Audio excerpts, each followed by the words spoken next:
السلام علیکم ورحمۃ اللہ وبرکاتہ۔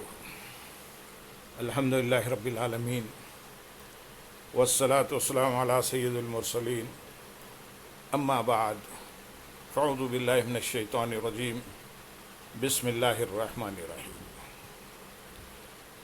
برادران عزیز و معزز خواتین، آج کی اس نشست میں احکام قربانی بیان کیے جائیں گے جو قرآن و احادیث کی روشنی میں ہیں۔ قربانی کا تعارف، قربانی اسلام کی ایک عظیم عبادت ہے جو اللہ تعالیٰ کی رضا، اطاعت اور تقوی حاصل کرنے کے لیے ادا کی جاتی ہے۔ یہ سنت ابراہیمی ہے جسے اللہ تعالیٰ نے امت محمدیہ صلی اللہ علیہ وسلم کے لیے بھی مشروع فرمایا۔ حضرت ابراہیم علیہ السلام نے اللہ تعالیٰ کے حکم پر اپنے بیٹے حضرت اسماعیل علیہ السلام کو قربان کرنے کا ارادہ کیا تو اللہ تعالیٰ نے ان کی وفاداری قبول فرما کر دمبا عطا فرمایا۔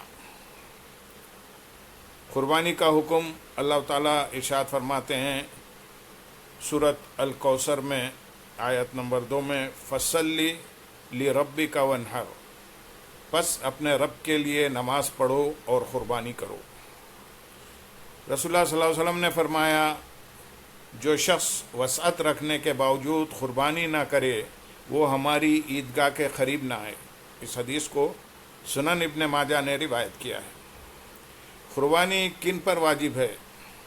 قربانی ہر اس مسلمان پر واجب ہے جو عاقل ہو، بالغ ہو، مقیم ہو، صاحب نصاب ہو۔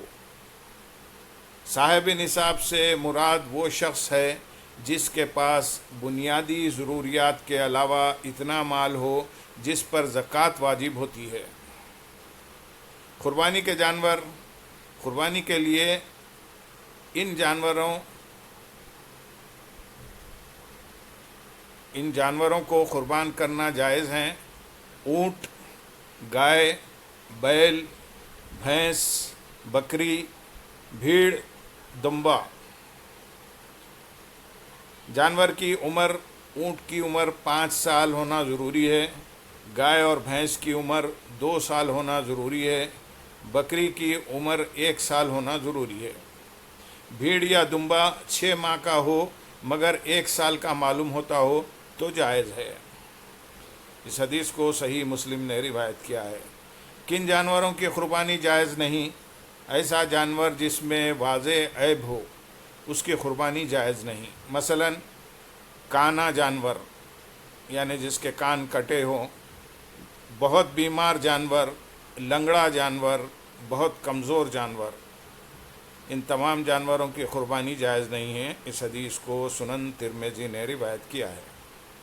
قربانی میں حصہ، اونٹ، گائے اور بھینس میں 7 افراد تک شریک ہو سکتے ہیں۔